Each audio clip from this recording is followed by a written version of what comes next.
Recording number 20 మనం వివరంగా చెప్పుకుంటూ ఉన్నాము. భాగవత వివరణము, నారదుని ప్రయాణము అని హెడ్డింగ్. ఇక్కడ తల్లి ఎప్పుడైతే పాముగర్చి చచ్చిపోయిందో ఒక్క క్షణం చూశాడు. ఆవిడకి తనకి రుణం తీరింది, ఆవిడకి తన యందు గల బంధం తీరింది అని సంతోషపడ్డాడు. అంటే ఎంతో తెలిసిన వాళ్ళు తప్ప ఆ దృష్టితో చూడలేరు. అప్పటికే ఎంతో పరిణతి వచ్చిందనమాట నారదుడికి. ఇదంతా కూడా విష్ణు లీలయే కదా. ఎందుకంటే ఈ జరిగిన వాటిల్లో మనం గమనించుకున్నా కూడా ఎవరి చేతుల్లోనూ ఏదీ లేదు. ఆవిడ చీకట్లో వెళ్ళటం, అదే సమయానికి పాము రావటం, ఆవిడ దాన్ని తొక్కటం, కరవటం, ఆవిడ చనిపోవటం, ఇది ఒక మనిషి చేతిలో కానీ లేదా ఫలానా వాళ్ళ చేతిలో ఉంది అని చెప్పడానికి వీలయ్యే విషయం కాదు. ఎప్పుడైతే అది జరగటము అనే ప్రాసెస్లో ఎన్నో విషయాలు జరుగుతున్నాయి, ముఖ్యంగా చావు పుట్టుకలు అనేటటువంటివి. సో అది అర్థమైంది అతనికి. అర్థమై ఇదంతా కూడా విష్ణులీలే కదా. అంతేకాకుండా మృత్యువుతో ఏమిటవుతుందంటే మనస్సు ఒకటి కట్ అవుతుంది, పంచేంద్రియాలు కట్ అయిపోతాయి.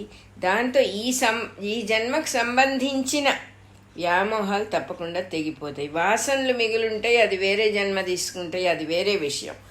అట్లా కాదు, కనీసం కొంతవరకైనా ఎప్పటికప్పుడు కొంతవరకైనా తేలికబడుతుంది. కాబట్టే ప్రకృతిలో మృత్యు అనేది ఉన్నది అని అర్థం చేసుకున్నవాడు జరిగింది మంచికే అనుకుని విష్ణుపాదాలని మనసులో తలుచుకొని నమస్కారం చేసుకొని ఉన్నవాడు ఉన్నట్టుగా ఉత్తర దిశగా వెళ్ళటం మొదలుపెట్టాడు అని రాశారు ఇక్కడ. ఉత్తరాభిముఖుండు. ఉత్తర దిశ అంటే ఉత్తరం వైపు హిమాలయాలు ఉన్నాయి ఒకటి.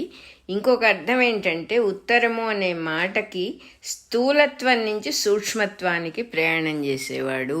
అంటే సటిల్ బాడీ వైపు లోపలిగా అంతర్ముఖంగా ప్రయాణం చేసేవాడు అని అర్థం అన్నమాట.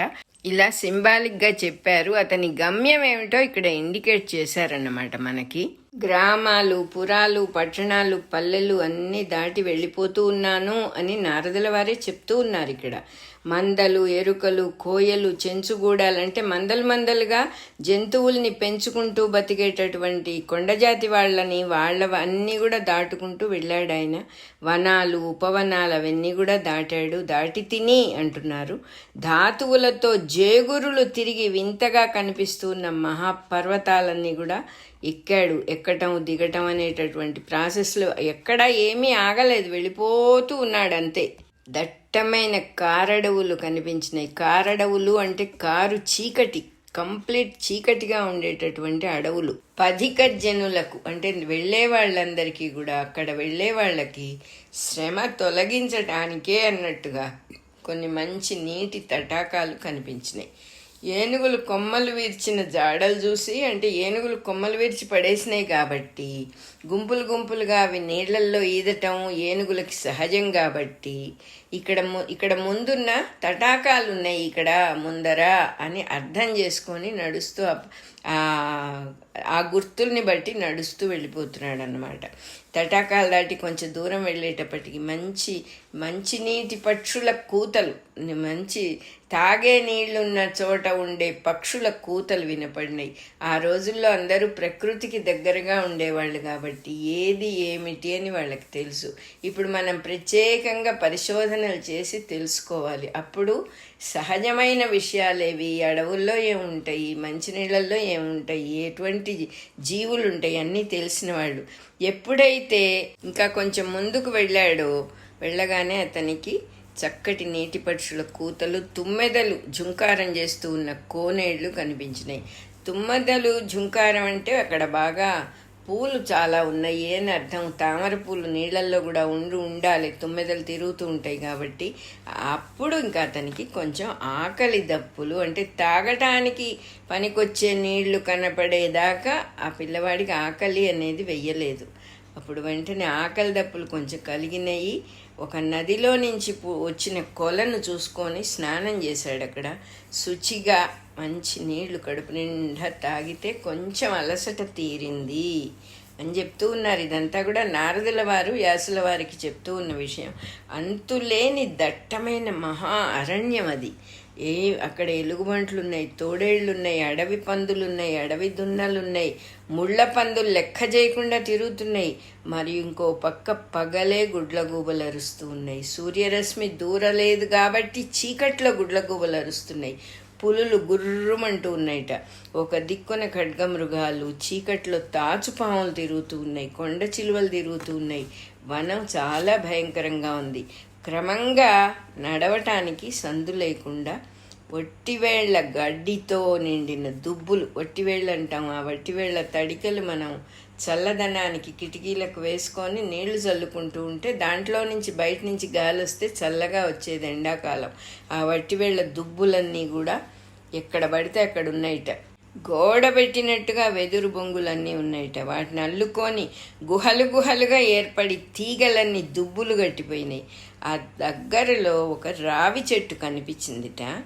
అక్కడ చూస్తే దాని కింద ఒక సమతల ప్రదేశం, అంటే కూర్చోటానికి వీలుగా ఉండేటటువంటి ప్రదేశం, సమతలం అంటే హెచ్చుతగ్గులు లేకుండా దాని కింద రావి చెట్టు అనేదే పవిత్రమైంది. దాని కింద చక్కటి సమతల ప్రదేశం కనపడింది. ధ్యానానికి అనుకూలంగా కనపడింది. ఇప్పుడు ఇక్కడ ఎన్నో విషయాలు వర్ణించారు. ఇల్లు బయలుదేరాడు, వెళ్తూ ఉన్నాడు, అన్నీ దాటాడు, పట్టణాలు దాటాడు, పురాలు దాటాడు, పల్లెలు దాటాడు, అడవిలో అనేక రకాల చెంచుగూడాలు, వనాలు, ఉపవనాలు అన్నీ దాటుకుంటూ జస్ట్ వెళ్ళిపోతూ ఉన్నాడు. ఎందుకు వెళ్ళిపోతున్నాడు, అతనికి ఏం కావాలి అనేటటువంటి డైరెక్షన్ లోపల నుంచి వస్తుంది, కానీ మనస్సులో లేదు. మనస్సులో గనక ఉంటే, మనస్సుతో ఆలోచించుకునేటటువంటి భావం గలవాడు గనక అయ్యుంటే, భావరూపుడు భవరోగం గలవాడు గనక అయ్యుంటే, అయ్యో ఈ అడవులు వెళ్తున్నానే, నేనేమైపోతానో, నాకు ఆకలేస్తుందే, నా కాళ్ళు నొప్పులు పుడుతున్నాయే, అసలు నా ఉద్దేశం ఏమిటి, నాకు ఎగ్జాక్ట్గా ఏం కావాలి, ఇవన్నీ గిలగిల గిలగిల కొట్టుకునేవాడు మనలాగా. ఈ మనస్సును దాటినవాడు కాబట్టి మనస్సు అనేది ఒక మాయ. అది కేవలం ఈ లోకంలో ఈ లోకంలో బతకడానికి వేరే వేరే విషయాలన్నీ చూపించి ఇక్కడ వేరే లోకంగా తయారు చేసింది. This is a man made వరల్డ్లో బతకడానికి మనస్సును వాడుకుంటూ ఉన్నాము. దాంట్లో మనం లొంగిపోయి మనమే మనస్సు అని చెప్పి, ఇదే నిజం అని చెప్పి అనుకుంటూ ఉన్నాము. అది వేరే విషయం. ఇవన్నీ దాటినవాడు ప్రహ్లాదుడు. హిమాలయాలు దాటాడు. హిమాలయాల మీద ఎక్కడా మనుషులేవు లేనటువంటి అరణ్యాలన్నీ కూడా వర్ణించారు. ఇక్కడ జనసంచారం అంటే మనుషులు ఎక్కడ వెళ్ళలేనటువంటి, మనుషులు వెళ్ళడానికి అవకాశం లేని పెద్ద పెద్ద ప్రదేశాల్లోకి ప్రవేశించాడు. వనాలన్నీ దాటాడు. అనేక రకాల జంతువులన్నీ అక్కడ వచ్చి వెళ్ళిపోయిన జాడలన్నీ తెలుసుకున్నాడు. ఏనుగులు వచ్చి వెళ్ళిపోయినాయి, ఇక్కడ తటాకాలు ఉన్నాయి అనేటటువంటి విషయం తెలుసుకున్నాడు. ఎక్కడికి వెళ్ళినా కూడా దైవ నిర్ణయమైన రక్షణ, పోషణ తప్పకుండా ఉంటుంది. మరి ఈ జంతువులన్నీ, వాటికి భోజనం ఎవరు పెడుతున్నారు, వాటికి నీళ్ళు ఎవరిస్తున్నారు, అవి వెతుక్కుంటూ నీళ్లున్న చోటికి వెళ్ళగలుగుతున్నాయి కదా. వాటికి సరిపోయే భోజనాలన్నీ కూడా ఆ చెట్లు విరుచుకొని ఏనుగులు తింటున్నాయి కదా. మరి ఆ మొత్తం జీవజాలానికి ఎవరు ఫీడ్ చేస్తూ ఉన్నది, వాటి ఎగ్జిస్టెన్స్ని ఎవరు రక్షిస్తూ ఉన్నది అని తెలిసినవాడన్నమాట. ఆ చిత్ర విచిత్రాలైన పక్షుల కూతలన్నీ వింటూ ఉంటే మనస్సును ఆకర్షిస్తున్నాయిట.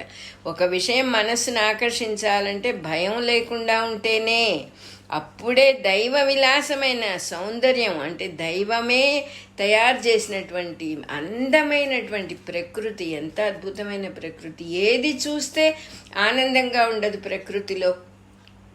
ఆకాశ స్వరూపం కూడా ఆనందంగా ఉంటుంది. ఆ ఖాళీ అనేటటువంటిది అద్భుతంగా ఉంటుంది. ఆకాశాన్ని చూసినప్పుడు మన మనస్సు కూడా ఎక్స్పాండ్ అయిపోతుంది.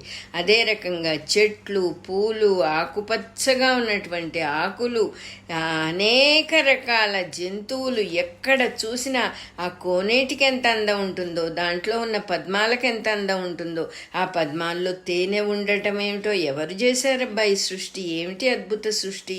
తుమ్మెదల తేనెను తాగి ఒళ్ళు మరచి ఝుంకారాలు చేస్తూ గిరగిరా తిరుగుతున్నాయిట. ఏమిటి అసలు, మనం ఎప్పుడైనా గమనించామా ఇది? ఎక్కడో తటాకాల్లో పద్మాలు ఉండటం, వాటి లోపల తేనెలు ఉండటం, ఆ తేనెల్ని తాగేవి కూడా వాటి చుట్టూతా తిరుగుతూ ఉండటం చాలా ఆశ్చర్యం వేస్తుంది. అన్నీ చూస్తూ ప్రయాణం చేశాను నేను. ఒక చోట ఇంకా ముందుకు నడవటం అసాధ్యము అనేటటువంటి దట్టమైన పొదలు గూళ్ళు కట్టుకొని ఒక గుహల్లాగా తయారైనట్ట. అతనికి అర్థమైంది హీ కెనాట్ క్రాస్ దట్ అని. అటు ఇటు చుట్టూతా చూస్తే అతనికి అక్కడ ఒక పెద్ద రావి చెట్టు కనపడింది. ఈ రావి చెట్టు అనేది సమతల ప్రదేశం కూడా రావి చెట్టు కింద కనపడింది. సాధారణంగా మనం గనక గమనిస్తే రావి చెట్టు కింద కూర్చొని తపస్సులు అవి చేయటం అనేది చాలా, రావి చెట్టు అనేది అశ్వత్థ వృక్షం, దాన్ని చాలా గొప్పగా చెప్తారు. దేవతలందరూ నివాసం ఉంటారు ఆ చెట్టు మీద అని చెప్పి చెప్తారు. సో అశ్వత్థ వృక్షం చూశాడు, ఒక్క విషయం అనుకున్నాడు. అంటే శ్రీహరిని అతను ఎలా భావిస్తున్నాడో ఇక్కడ మనకు అర్థమవుతుంది. నేను ముందుకు వెళ్ళటానికి అవకాశం లేని అడవి వచ్చింది కాబట్టి నేను ఇక్కడ ఆగాలి అని అర్థము అని ఫస్ట్ అర్థం చేసుకున్నాడు. అప్పుడు ఆగి వెనక్కి చూసినప్పుడు రావి చెట్టు కనపడింది. సమతల ప్రదేశం అంటే హెచ్చు తగ్గులు లేకుండా కూర్చోటానికి అనుకూలంగా చెట్టు కింద సమానంగా ఉన్నటువంటి భూమి కనపడింది. అప్పుడు ఏం చేశాడు, అక్కడ చక్కగా ధ్యానానికి కూర్చున్నాడు అన్నమాట. కూర్చుని తన హృదయంలో ఉన్నటువంటి పరమాత్మ స్వరూపుడుగా ధ్యానం చేశాడు. అంటే విన్న రీతిగా నా హృదయమందున్న హరిని పరమాత్మ స్వరూపునిగా ధ్యానం చేశాను అంటున్నారు. విన్న రీతి అంటే ఓంకారం చేస్తూ వినటము అనేటటువంటి ప్రాసెస్లో తనకి హరి కనపడతాడు. ఓంకారం వింటూ ఉంటే హా అనే అక్షరం తెలుస్తుందన్నమాట. అట్లాగే తాను ఉచ్చరించాలన్నా కూడా ఆ శృతి విని హృదయంలో ఉచ్చరించాలి. అంటే ఒకటి విని దాన్ని మళ్ళీ అనుసరించటము అనేటటువంటిది హృదయగతుడైన పరమాత్మ. అంటే పరమాత్మ ఎక్కడున్నాడో తెలిసిపోయింది. హృదయంలో పరమాత్మ ఉన్నాడు. ప్రాణానికి, హృదయ స్పందనకి, శ్వాసకి ఆయనే ఉండి తనకు అధీనుడు కాదు ఆయన. అంటే తన కిందవాడు కాదు, తనను అధీనుడుగా చేసుకున్నవాడు, తనను రక్షించేవాడు, తనను బతికించేవాడు, తనకు ఆశ్రయం ఇచ్చి తనను బతికించే పరమాత్మ హృదయంలో ఉన్నాడు అని అర్థం చేసుకున్నాడు. అంతేకాకుండా లోపలే కాకుండా బయట చూసినా కూడా అతనికి ఏమనిపించిందిట, సహజంగా పొదలుగా అల్లుకొని గుహలుగా ఉన్న వాటన్నిటిని చూడంగానే జీవుల హృదయాలు అల్లుకోవటము, దానికి దీనికి తేడా లేదు. వెదురు పొదలన్నీ చూడంగానే అడవిలో అవి పెరగటం అనేది, దేహంలో అస్థిపంజరం ఎలాగైతే గూడు కట్టుకుంటుందో దానికి దీనికి తేడా లేదనిపించిందిట.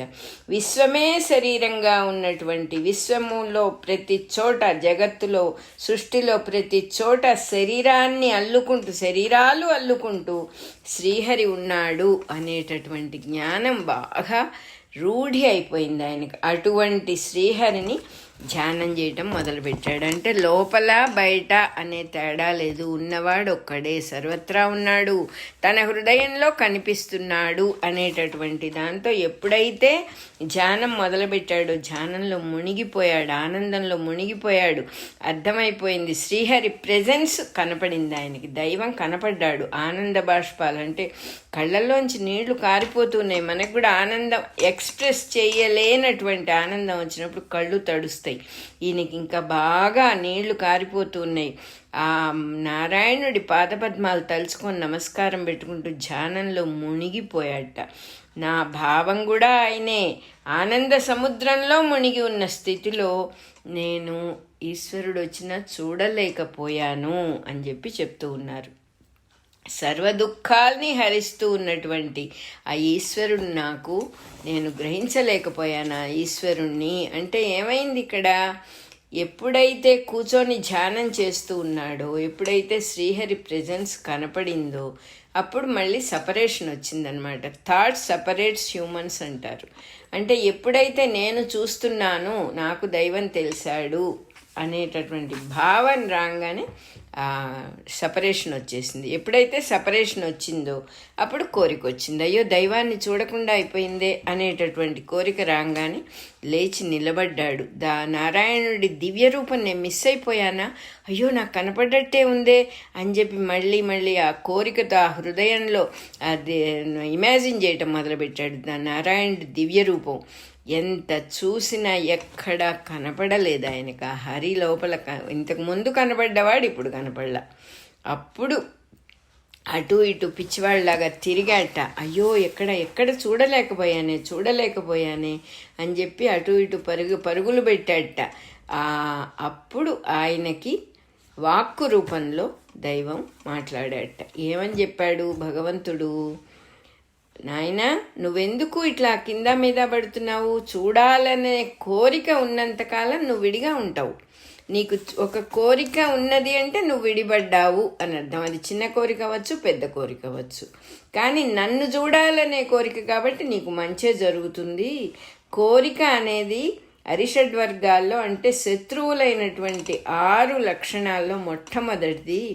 కోరిక మిగిలినందువల్ల నారదుడు ఇక్కడ కొంచెం బాధపడాల్సి వచ్చిందనమాట.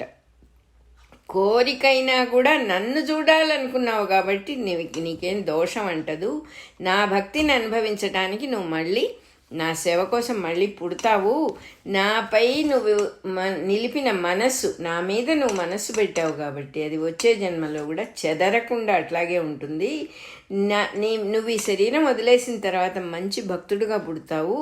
అది మా అనుమతితో జరుగుతుంది అన్నట్ట పరమాత్మ. వినపడింది ఆ వాక్కు. మా అనుమతి అనే మాటకి ఇక్కడ ఒక అర్థం చెప్తూ ఉన్నారు. భగవంతుడు తన భక్తులందరినీ కూడా కలిపి మాట్లాడాడు అనమాట. నా భక్తుల అనుమతి లేకతోనే జరుగుతుంది, నువ్వు మంచి జన్మ వస్తుంది, నీకు భక్తుడుగా పుడతావు అంటే అర్థం ఏమిటి? భాగవత జనుల సేవ చెయ్యకుండా మంచి జన్మ రాదు అని ఇండికేషన్ ఇక్కడ. అంటే భక్తులని తప్పకుండా మనం సేవించాలి, ఒప్పుకోవాలి. భక్తులెవరు కాదు అనే విచక్షణ కాకుండా కనపడిన ప్రతి జీవిని భగవత్స్వరూపంగా భావించి భక్తిగా ఉండటం అనేది ఇక్కడ ఇండికేట్ చేస్తున్నారు. యాక్చువల్గా భక్తుల్ని సేవించకుండా, జీవుల్ని సేవించకుండా భగవంతుణ్ణి ఎంత ధ్యానం చేసినా కూడా ఆయన చిక్కడు. ఎందుకంటే ఆయన ఉండే ప్రదేశాలు ఏమిటో మనకు అర్థం కాల. సర్వత్రా ఉన్నాడు, అందరిలో ఉన్నాడు. అందరిలో ఉన్నవాడిని ఒక చోట కాదని ఇంకొక చోట ఎస్ అంటే అవదన్నమాట. విను నాయనా అని ఇంకా వినపడుతూ ఉన్నది నారదుడికి. విను, కొన్ని వేల సంవత్సరాల తర్వాత ఈ సృష్టి అంతా కూడా లయమైపోతుంది. అంతా రాత్రిమయం, చీకటిమయం అయిపోతుంది. ఆ చీకటి అయిపోయిన తర్వాత మళ్ళీ కొత్త సృష్టి మొదలవుతుంది. అప్పుడు నా మీద నిశ్చలమైన పూర్వజ్ఞానంతో నువ్వు మళ్ళీ పుడతావు. అప్పుడు అంతకాలానికి పుడతావు. నిశ్చలమైన జ్ఞానం, భక్తి ఉంటుంది నీకు. ఎక్కడ చలనం ఉండదు. చక్కని భక్తితో పుడతావు. కోరిక అనే దోషం కూడా పోతుంది. ఏదో కావాలి, నన్ను చూడాలనే కోరిక కూడా నీకు పోతుంది. నా దయకు నువ్వు తప్పకుండా అప్పుడు రెడీ అయిపోతావు. నా శుద్ధ సాత్వికులు ఎవరైతే ఉన్నారో వాళ్ళల్లో నువ్వు ఎన్నదగిన వాడి అవుతావు. యు ఆర్ ద బెస్ట్ అవుతావు. అంటే ఇక్కడ ఏం చెబుతూ ఉన్నారంటే ఈ సృష్టి లయమయ్యే వరకు వేచి ఉండాలి ఆయన మళ్ళీ పుట్టడానికి. ఇది నిజంగా ఒక వరమే అని చెప్పి చెబుతూ ఉన్నారంటే మనము జీవిస్తూ ఉన్నాం. జీవించేవాడు ఏం చెయ్యాలో ఇక్కడ ఇండికేట్ చేస్తూ ఉన్నాడు. భగవంతుణ్ణి స్మరిస్తూ జీవితాన్ని గడపడానికి అవకాశం అన్నమాట. ఇది వరమే కానీ ఇది పరీక్ష కాదు, ఇది శిక్ష కాదు అని ఇక్కడ క్లియర్గా రాశారు. ఈ సృష్టి లయం అయ్యేదాకా వేచి ఉండాలి నారద మహర్షి. ఎందుకంటే ఇక్కడ జరిగే ప్రతి విషయాన్ని ఇది భగవంతుడి లీలయే, ఇది భగవంతుడి లీలయే, ఇక్కడ అదొక్కటే ఉన్నది, భగవంతుడే ఉన్నాడు అనేటటువంటి భావం స్థిరపడటానికి ఇంకా కూడా అవకాశం ఇచ్చాడన్నమాట భగవంతుడు అని చెప్పి. ఇది మనస్సుకి ఇది చక్కని మార్గము అని చెప్పి చెప్తూ ఉన్నారు. ఇక్కడ నారదుడు భాగవత దేహము ధరించుట అని ఇంకొక హెడ్డింగు. ఇట్లా ఆకాశ మార్గం నుంచి ఒక చక్కని పలుకులన్నీ కూడా వినపడినాయి నారదుడికి. ఏం పలుకులు అవంటే దాని స్వరూపం ఓంకారమే, ఓంకార స్వరూపంగానే వినపడింది. ఋగ్వేదం మొదలైనవన్నీ ఆ స్వరూపానికి శ్వాసలుట. కంఠధ్వని ఋగ్వేదమని, అంటే కంఠంలో నుంచి వచ్చే శబ్దము ఋగ్వేదంట. ప్రాణమేమో సామవేదము అని చెప్పి ఛాందోగ్య విద్య అనేది చెబుతూ ఉన్నది మనకి అని రాశారు ఇక్కడ. ఆ వాక్కు పలికిన మహాభూతం అంటే ఆకాశంలో నుంచి వినపడింది. ఆ వాక్కు ఒక మహాభూతం పలికింది. అదే సర్వత్రా ఉన్నటువంటి బ్రహ్మ వస్తువు, సర్వజీవుల్ని నియమిస్తూ ఉన్నటువంటి ఆ మహాభూతము ఏం చెప్పిందో అది విని ఆ పలుకులు విని నేను శిరస్సు వంచి నమస్కారం చేసుకున్నాను అని చెప్పి నారద మహర్షి ఇక్కడ చెప్తూ ఉన్నారు. ఆ భగవంతుడి కరుణకు నేనెంతో ఆనందపడ్డాను. జయము అపజయం అంటే నేను సాధించగలిగాను, నేను దేవుణ్ణి చూశాను, నేను ఉత్తీర్ణుణ్ణి అయ్యాను, అవలేదు అనే భావాల్ని క్రాస్ చేశాడనమాట. అంటే ఫల్క్రం మీద ఉన్నాడు. ఈ త్రాసులో అటు ఇటు పడటం అనేటటువంటిది పోయి ఫల్క్రం మీద నిశ్చింతగా ఉండే స్థితి వచ్చింది. 6 శత్రువులు కూడా తొలగిపోయినాయి. ప్రయత్నం అయ్యో సఫలం కాలేదే అనే సిగ్గు కానీ బాధ కానీ లేకుండా అయిపోయినాయి. భగవంతుడి అనంత నామాలుగా సృష్టిని మొత్తాన్ని కీర్తించాను అని చెబుతూ ఉన్నారు. ఎక్కడ చూసినా ఏ పేరు విన్నా ఇది భగవంతుడిదే అని నేను భగవంతుడిని కీర్తన చేశాను.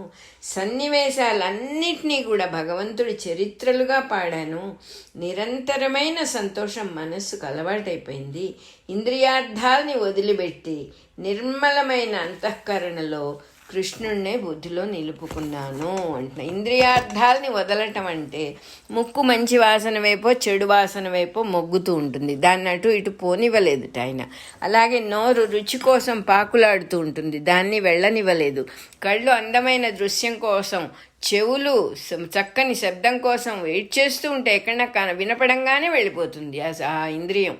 వాటన్నిటినీ కూడా ఆపేసుకున్నాడు, అటు ఇటు పోనివ్వకుండా. సర్వత్రా కృష్ణుడే ఉన్నాడు అని కృష్ణ పరమాత్మని మటుకే దర్శనం చేసుకుంటూ ఇంద్రియాలని వేరే దేనికోసము వాడకుండా ఆయన జీవితాన్ని గడుపుతూ ఉన్నప్పుడు ఉన్నట్టుండి ఒక మెరుపు మెరిసినట్టుగా చావు అనేది వచ్చేసింది అతనికి. మరణకాలం సమీపించింది, మెరుపు మెరిసినట్టుగా మృత్యువు కలిగింది అని చెప్పి రాశారు ఇక్కడ. ఒక క్షణంలో అయిపోయిందన్నమాట. అప్పుడేమైంది? పంచభూతాలతో తయారు చేసింది కేవలం కర్మల స్వరూపము అయినటువంటి ఫిజికల్ బాడీ పోయిందంటే మానవ వస్త్రాలు పోయి దేవతా వస్త్రాలు వచ్చినాయి అని చెప్పినట్టుగా అతనికి చక్కని భాగవత దేహం కలిగిందిట. భాగవత దేహం అనేటటువంటి శరీరం వచ్చిందన్నమాట, పంచభూత శరీరం కాకుండా. భాగవత దేహం అంటే ఏమిటి? శుద్ధ సత్వ స్వరూపం. అంటే రజోగుణము లేదు, తమో గుణము లేదు, సాత్వికమైనటువంటి శరీరం వచ్చింది అతనికి. ఆ శ్రీహరి యొక్క అనుగ్రహం వల్ల ముందరే ఆయనకి ఆకాశవాణిలో వినిపించింది కదా, నీకు చక్కని భాగవత దేహం వస్తుంది అని. భాగవత దేహము అంటే ఇంకా కూడా చెబుతూ ఉన్నారు, తను విడిగా ఉన్నాను అనేటటువంటి వేరే ఒక దేహం, దాన్ని చూసుకుంటూ ఉండవలసిన అవసరం, దాన్ని మోసుకుంటూ వెళ్ళవలసిన అవసరము ఉండదు. భాగవతుల అందరి దేహాల్లోనూ అంటే ఎవరెవరైతే భగవంతుణ్ణి ధ్యానం చేస్తూ ఉన్నారో వాళ్ళందరి దేహాల్లోనూ సత్వరూపంగా నారదుడే నివాసం చేస్తూ ఉంటాడుట. సర్వత్రా ఉంటాడన్నమాట ఆయన. అది కూడా సత్వగుణ రూపంగా ఉంటాడన్నమాట.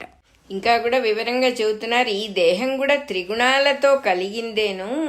త్రిగుణాలతో కలిగింది అయినా కూడా ప్రవర్తించేటప్పుడు రజస్సు తమస్సు పక్కకెళ్ళిపోతాయి. శుద్ధ సత్వం ఒక్కటే బాహ్య ప్రపంచం వైపు పనిచేస్తుంది. అప్పుడు ఏమవుతుంది? శుద్ధ సత్వతత్వంతో బాహ్య ప్రపంచాన్ని, బయట ప్రపంచాన్ని చూసినప్పుడు ఏమవుతుందిట?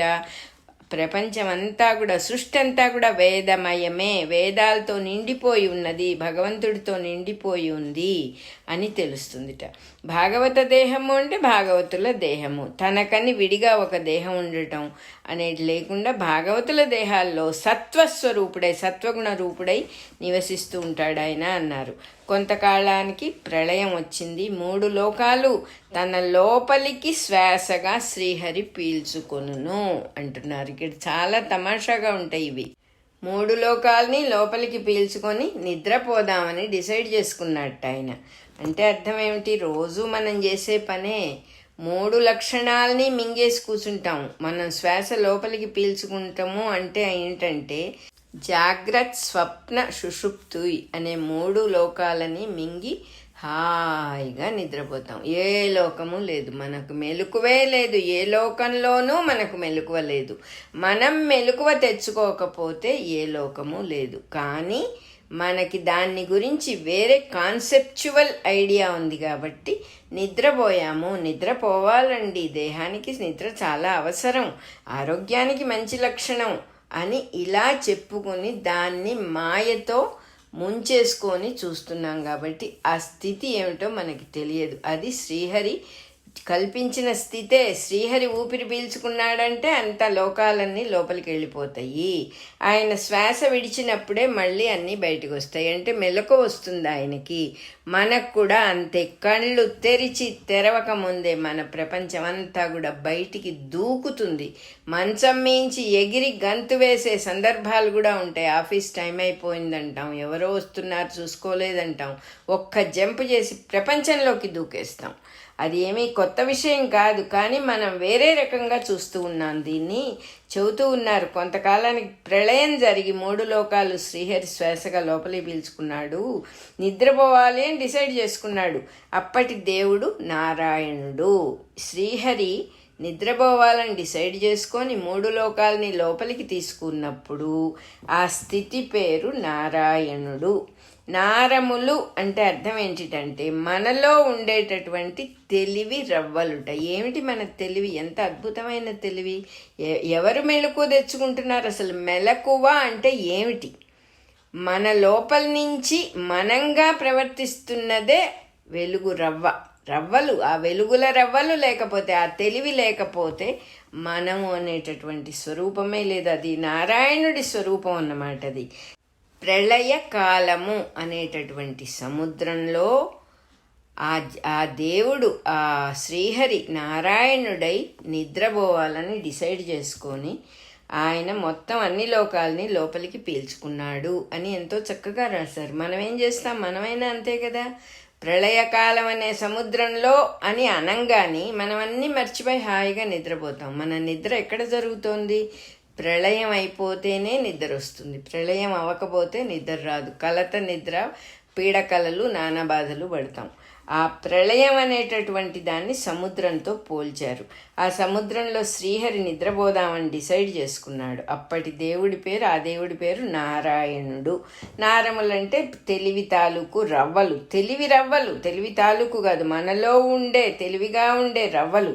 అవి ఎలాగైతే సముద్ర జలం ప్రళయంలో ఒక్క ప్రవాహం అయిపోయి సముద్రంలాగా ఉంటుందో, ఈ వెలుగు రవ్వలన్నీ కూడా నారాయణుడు నిద్రపోయేటప్పుడు ఆ నారాయణుడిలో కలిసిపోతాయి. మొత్తం అన్నీ. అంటే మన తెలివి, మన నాలెడ్జి, మనం చదువుకున్న చదువు, మన ఇష్టాలు అయిష్టాలు, మన మోహాలు, మన ఆస్తులు సమస్తం లోపలికి మింగి ఎలాగైతే మనం నిద్రపోతున్నామో, ఆ తెలివి రవ్వలన్నీ, మనము అనేటటువంటి తెలివి రవ్వలన్నీ కూడా ఆ పరమాత్మ లోపలికి పీల్చుకొని హాయిగా నిద్రపోతూ ఉంటాడు. ఆ సముద్రము అనేటటువంటి ప్రళయకాలంలో, ప్రళయకాలమే సముద్రము అని ఇక్కడ క్లియర్గా రాశారు. ఇంకా ఏం చెబుతూ ఉన్నారు? నారములకు అయనము లేక గతి. నారములంటే చెప్పుకున్నాం కదా, తెలివి రవ్వలు ఏమవుతున్నాయి? నారాయణుల్లో కలిసిపోతున్నాయి. ఆ తెలివి రవ్వలకి ఏమిటి గమ్యము అంటే నారాయణుడే గమ్యము. కాబట్టి ఏమైంది? నారాయణుడే గతైనందువల్ల నారములకు అయనము లేక గతి. అయనం అంటే ఆ నారములకు ఎవరు గతి అంటే నారాయణుడే గతి. అందువల్ల ఆయన పేరు నారాయణుడు అని అయిందన్నమాట. బ్రహ్మగారితో పాటు నారదుడు కూడా ఆ నారాయణుని లోపలికి ప్రవేశించారు. బ్రహ్మతో పాటు నారదుడు కూడా లీనమైపోయాడు నారాయణుడిలో. ఆ రకంగా 1000 యుగముల కాలం గడిచిందంటే ఒక రాత్రి మనం నిద్రపోయినంత కాలం వాళ్ళకి 1000 యుగాలు. కాబట్టి పరమాత్మకి 1000 యుగాలు కాలం గడిచింది. 1000 యుగాలు బ్రహ్మ మెలకుగా ఉంటాడు, దాన్ని పగలు అంటారు. ఇంకో 1000 యుగాలు గడిస్తే బ్రహ్మ నిద్రపోతాడు, దాన్ని రాత్రి అంటారు. ఆ తర్వాత నారాయణుడు సృష్టించాలి, లేచాడు. ఆయన కళ్ళు తెరిచాడు, మెలకువ వచ్చింది, శ్వాస వదిలాడు. పీల్చుకున్న శ్వాస నిద్రలో ఇప్పుడే వదిలాడు ఆయన, మనలాగా కాదు. ఆ నిశ్వాసమే బ్రహ్మ. ఒక శ్వాస ఆయన వదిలాడంటే బ్రహ్మగారు బయటకు వచ్చారన్నమాట. అంటే ఎవడైతే సృష్టి చేస్తాడో వాడు బయటకు వచ్చేసాడు. ఆ బ్రహ్మగారి నుంచి మరీచి మొదలైన మునులందరూ పుడుతూ ఉంటే నే కూడా పుట్టాను అంటున్నారు మనకి నారద మహర్షి. మరీచి మొదలైన వాళ్ళందరూ 7 ఋషులు, 7 ఋషులు ఉన్నారని చెప్పుకుంటాం మనం.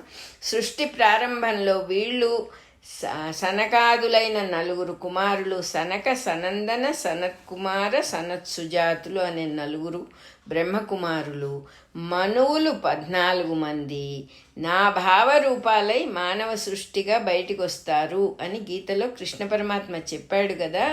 వాళ్లతో పాటే నారదుడు కూడా వచ్చాడు అని చెప్పి చెబుతూ ఉన్నారు ఇక్కడ. ఎవరెవరు వస్తారుట? ఫస్ట్ సృష్టి ప్రారంభంలో మరీచి మొదలైన 7 ఋషులు, సనక సనందన సనత్కుమార సనస్సుజాతులనే 4 కుమారులు, 14 మంది మనువులు నా భావాల రూపాలుగా మానవ సృష్టిలో బయటకు వస్తారు అని చెప్పి చెప్పారు కదా పరమాత్మ. నారదుడు కూడా వారితో పాటే వచ్చాట. అప్పటి నుంచి ఆ నారద మహర్షి చెబుతూ ఉన్నాడు, అఖండ బ్రహ్మచర్య వ్రతంతో 3 లోకాల్లోనూ నేను లోపల బయట అనే తేడా లేకుండా చరిస్తూ ఉన్నాను, తిరుగుతూ ఉన్నాను అని చెప్పి నారద మహర్షి చెప్పారు ఇక్కడ. బ్రహ్మచర్యము అంటే ఎడతెగని బ్రహ్మ ప్రజ్ఞగా చరించటమే. ఎడతెగని అంటే ఎక్కడ స్టాప్ లేదు, ఎప్పుడు బ్రహ్మ వస్తువుని తానే అని తెలుసుకొని వేరే రెండో వస్తువు లేదు అనే స్థితిలో ఉండటమే చరించటము. బ్రహ్మచర్యము అనే మాటకు అదే అర్థం అన్నమాట. బహిరంతరములు అనే మాట చెప్పారు కానీ వెలుపల బయట దర్శనమిచ్చి జీవులకు లోపల హరిపదం ఇస్తాడు, అలా కూడా కనపడతాడట. బహిరంతరం బహి అంటే బయట, అంతరం అంటే లోపల నుంచి స్ఫురింపజేస్తాడు దైవాన్ని. నారదుడు ఏం చేస్తాడు? మనలో అని ఇక్కడ చెబుతూ ఉన్నారు, మన లోపల దైవాన్ని స్ఫురింపజేసి బయట కూడా ఒక్కొక్కప్పుడు కనపడేటట్టుగా జీవులకి చేసి హరిపదాన్ని ఇస్తాడట మనకి. సమర్పణ బుద్ధితో ఓంకారం ఉచ్చరిస్తూ ఉంటే ఉచ్ఛ్వాస నిశ్వాసములు అనే సామవేదం మనస్సుతో ఎక్కడైతే గౌరవించబడుతుందో, అంటే ఏదో పీల్చుకుంటున్నామండి, తింటున్నామండి, తిరుగుతున్నామండి అని కాకుండా ఉచ్ఛ్వాస నిశ్వాసాలు అనేవి ఉన్నాయి, దాని మీద మనస్సు పెట్టి ఓంకారం చేస్తూ ఉండటం, వింటూ ఉండటం అనే దాన్నే గౌరవించటం అంటున్నారు. అసలు అది ఒక మనిషి ఇంట్లో ఉన్నాడో లేడో కూడా పట్టించుకోకపోతే వాడిని ఎలా గౌరవిస్తాం మనం? ఆ ఎగ్జిస్టెన్స్ని మనం రికగ్నైజ్ చేసి ఉచ్ఛ్వాస నిశ్వాస రూపంలో సామవేదమే ఉంది సాక్షాత్తు అనే గౌరవంతో ఎవరైతే ఉంటారో అటువంటి వాళ్ళకి నారదుడి సాన్నిధ్యం తప్పకుండా కలుగుతుంది, ఆయన హరిపదాన్ని తప్పకుండా ఇస్తాడు అని ఇక్కడ రాశారు. మహావిష్ణువు అనుగ్రహంతో నేను 3 లోకాల్లోనూ అడ్డు లేకుండా తిరుగుతూ ఉంటాను. సాధకుడికి ఇంకా వివరం చెబుతున్నారు, ఆత్మకైనా మనస్సుకైనా భౌతిక దేహంతో కళ్ళకు కూడా కనబడతాను అని చెబుతూ ఉన్నారు ఆయన మహర్షి. సాధకుడైన వాడికి లోపలైనా నేను ఒక నారదుడిగా కనపడతా, మనస్సుకైనా కనపడతా, లేదా వాడికి బయట నా దేహంతో నేను కనపడతాను అని చెప్తూ ఉన్నారు. ఇంకా ఈ వీణ, నా చేతిలో ఉన్నటువంటి వీణ ఈశ్వరుడు ఇచ్చినటువంటిది. ఇదే వెన్నెముక. అందరి జీవుల వెన్నెముకలోనూ వాయువశమున ఉచ్ఛ్వాస నిశ్వాసాలంటే వాయువు అంటే గాలి. ఆ గాలి వస్తూ పోతూ ఉన్నప్పుడు వీణానాదము వస్తూ ఉంటుందిట వెన్నెముకలో నుంచి. వీణానాదం అంటే ఓంకారమైనటువంటి బ్రహ్మమయమైనటువంటి శబ్ద రూపమైనటువంటి బ్రహ్మ వస్తువు ప్రతి మనిషి యొక్క వెన్నెముకలో నుంచి ఆలాపన చేస్తూ ఉంటాడట మన నారద మహర్షి. మనం దేన్నైతే ఊపిరి పీల్చటం వదలటం అని అనుకుంటున్నామో అది మొత్తం సృష్టిలో ఓంకార స్వరూపము అని ఇక్కడ చెబుతూ ఉన్నారు. ఆ ఓంకార స్వరూపాన్ని దర్శనం చేసిన వాడు నారద మహర్షి. ఈ కంటిన్యూస్గా ఆ వీణాలాపాన్ని వింటూనే ఉంటాడట. దాన్ని వీణ, ఓంకారమైనటువంటి వీణ అని అంటున్నారు. ఆ వీణని వింటూనే ఉంటాడు ఆయన. అంతేకాకుండా అన్ని జీవులకి శ్వాస అనేది ఒకటి, లోపలికి గాలి రావటం పోవటం దేహంలోకి అనేది ఒకటి ఉంది. అదేవిధంగా సృష్టి మొత్తం కూడా స్పందనాత్మకమే. మనం కూడా చదువుకున్నాం కదా, విష్ణుమూర్తి గాలి నిశ్వాసం చేసినప్పుడు సృష్టి వస్తుంది, ఉచ్ఛ్వాసం తీసుకున్నప్పుడు సృష్టి లోపలికి లయమైపోతుంది. అంత స్పందనాత్మకమైనప్పుడు ఆ ఓంకారం కంటిన్యూస్గా వస్తూనే ఉంటుందన్నమాట. మనం ఊపిరి మీద దృష్టి పెట్టి ఒక 10 నిమిషాలు 5 నిమిషాలు 2 నిమిషాల్లో మెదలకుండా కూర్చున్నప్పుడు మనకు కూడా కొంచెం ఆ టచ్ అర్థమవుతుంది. మనము వేరే ప్రపంచంలో ఉంటాం కాబట్టి మనకు అది వినపడదు న్యాయంగా. ఇంకొక దాన్ని వినేటప్పుడు రెండోది వినపడే అవకాశం మనకి ఇక్కడ భగవంతుడు ఇవ్వలేదు. దేన్ని వింటామో అదే కనపడుతుంది.